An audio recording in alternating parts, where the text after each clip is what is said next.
It is such a wonderful day today because TEDxKankeStudio has bought something very special for you. I am Rashi for TEDxKankeStudio. I am a RJ and also your host. And TEDxKanke was started 2 years ago. It was an initiative that devotes its ambition towards spreading of ideas.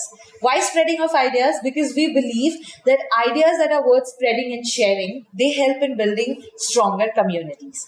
We do this through various speakers. 50 plus Indian and international speakers have been a part of TEDxKanke through TEDxStudio and Main Event and TEDx Salon.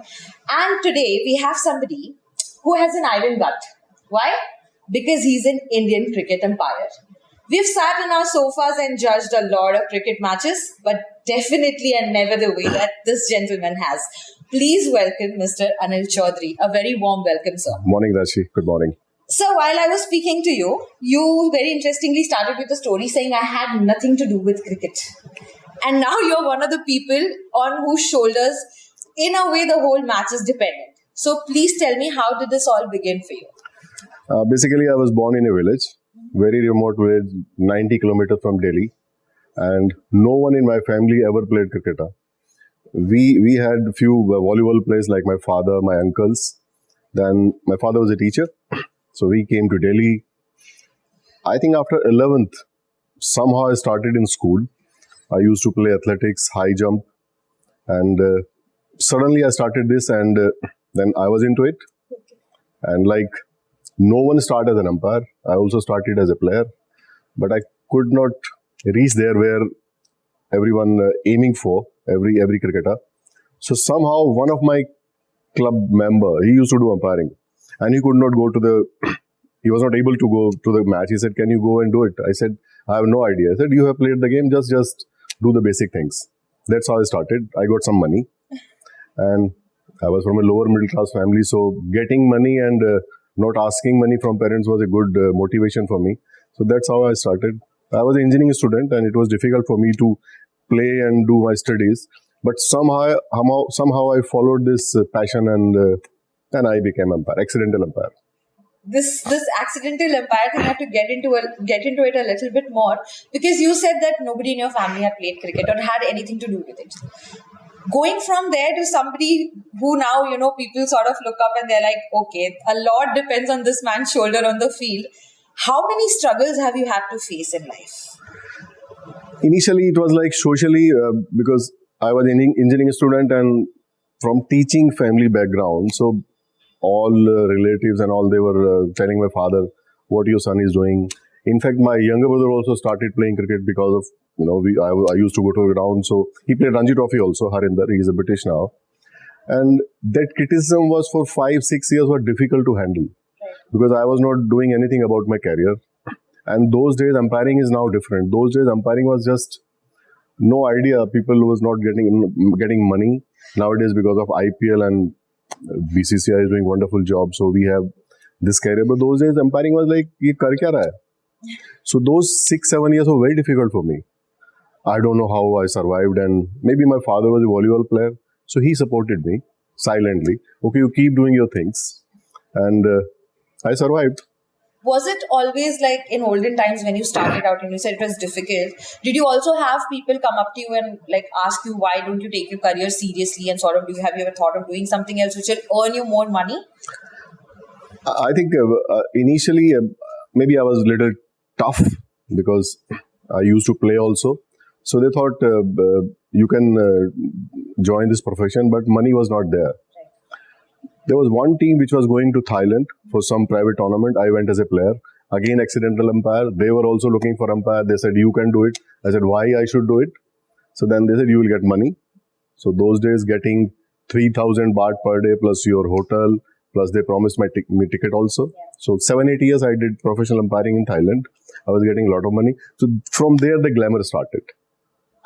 Then I appeared for exam in 97. I passed for BCCI and I became umpire. And money also started coming into cricket. So it is a very good career nowadays. I will advise every cricketer, those who have left the game, those who can't play now, either they should go to coaching or umpiring. Because players, they handle pressure very well because they are always in the ground. So if they join this profession, it's an excellent career, I tell you. Right. Right. People have no idea about this profession. They know about coaching, other things. It is slightly challenging, but very good. You every day you get a new thing. Very interesting. So, of course, we heard about the struggles that you faced before the so-called glamour came into your life. Tell me, what was the turning point and what were the struggles after you came into the limelight and you started doing it full-fledged and the money also started flowing? What was the biggest pressures that you faced? No, I think I take every game as normal. But suddenly, a few games later realized were very, very crucial. And since I did my first Ranji Trophy game in 2000, after that, I think cameras also came in BCCI. Then IPL came. IPL was a turning point. A lot of people have joined umpiring after that. And it's a very good profession now. And anything you do, you have to handle pressure, struggle. Why not? So this is also full of pressure. But I found it very interesting. Meeting a lot of players, going to a lot of places which you can't go even if you have enough money. Because of this game, I visited places where it was not possible for me to go. So it's a wonderful experience for me. And what was that high point in your life where you sort of thought that all the struggle that you've been through was totally worth it? When I was selected for IPL first time, then for international matches, of course. It's a dream for every umpire, for everyone, getting India's name with you. So after so many years, were you sort of nervous because that was your big break? We have to know this because, when we look at you on screen on TVs, it doesn't look like you are in a lot of pressure. Of course, what you're going through is something that we are going to understand now. I think that little bit pressure is good for your performance because this butterfly keeps you on the toes. Yeah. If someone is saying I'm not under pressure, then he's not serious. Okay. So that little bit of pressure is very good actually in every profession. This little bit of pressure that you're talking about, it certainly looks like it's a lot now that you're saying it so casually, sir. But now I come to my main question, which is sort of going to help the youth here in Ranchi. People here are very interested in sports.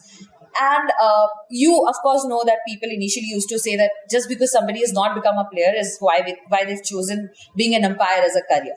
But I want to understand from you, how can somebody, right from a very young age, who aspires to be an umpire on field, how can they choose it as a career option? I think a lot of young umpires are coming now. The trend has changed. But still, I will advise they should play at some level, maybe at club level, because then you understand the game. Okay. Then you have basic idea how the pressure is. And a lot of things are not in black and white. Rules keep changing every 2-3 years. So that little bit of understanding and how to handle that pressure, how to approach the game. It is not always law, it is spirit of law that you can only understand when you play the game. I'm not saying every umpire should play the game, but they should play at some level because understanding of profession you get easily and you need to respect the game. And I will advise all youth, those who think that they can't go at the top, they are players and they can choose the option of, it's a very good career, I tell you nowadays. You've spoken about this as a career, and of course I understand how important and crucial it is at this point where, the game is being played so much and it's being watched all over the world. One last question. How do you recover from failures or setbacks or, those sort of pressures? And do you ever get over the fact that, did we lose the match because I somewhere did not give my fullest? Have you ever faced a setback like that, and how did you come out of it? I think it is very easy to say now that I don't have pressure. As I said earlier, pressure is important. You should have, but you need to have a few routines how to overcome it. Break your routines. Yeah. And most of the time we put pressure on ourselves when we try to do 100%. No one is 100%. We need to accept it. And once you accept it, you try to do maximum, put your best effort. But even if you miss something, somehow it's fine. We are humans. So I think thinking about 100% can backfire. Put your focus in a proper routine and follow that routine like a machine. And sometimes you need luck also because lot of things under a lot of crowd, noise. It's not easy sometimes. But again, your gut feeling, your experience and your routines help you. That's why people say go to basics. So when you struggle, when you're under pressure, follow the basics. And even after something happens, as a human error, the sun is going to rise from east only.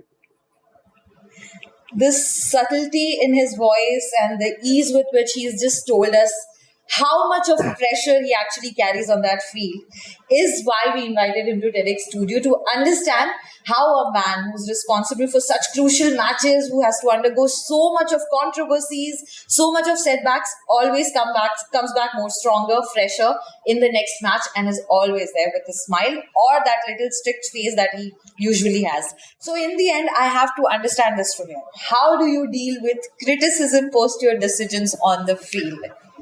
I think if you're a lot of people when they do a good game or as a player, if you perform well, they look for what press is saying, what media is saying. I think avoid that. Just follow a routine, be within yourself, and in those moments, you need to isolate yourself. Keep talking within yourself. Remember your good things. It is bound to happen. Try to minimize those mistakes. Don't repeat your mistakes. That's what you can do. And I think looking too much into social media can backfire. We need to avoid that. It is part of every profession. You get praise also sometime. You get unwanted criticism, which is none of your fault. So that is part and parcel of every profession. So not only in umpiring, every field you get it. The ease with which and the subtlety with which he has just told us this is really amazing. And then you realize how much of pressure he holds on that field while keeping a straight, strict or smiling face. And I really hope that this conversation will push and encourage more youngsters to choose umpiring as a career, because it is not just what we used to think about it. It's a much more serious, much more intense career. A lot of youth, I think, should be focusing on this interview and also maybe getting in touch with Anil sir wherever and whenever you can. Sir, I have the pleasure of saying this to you. All the best for all your coming games. Thank you, Rashi.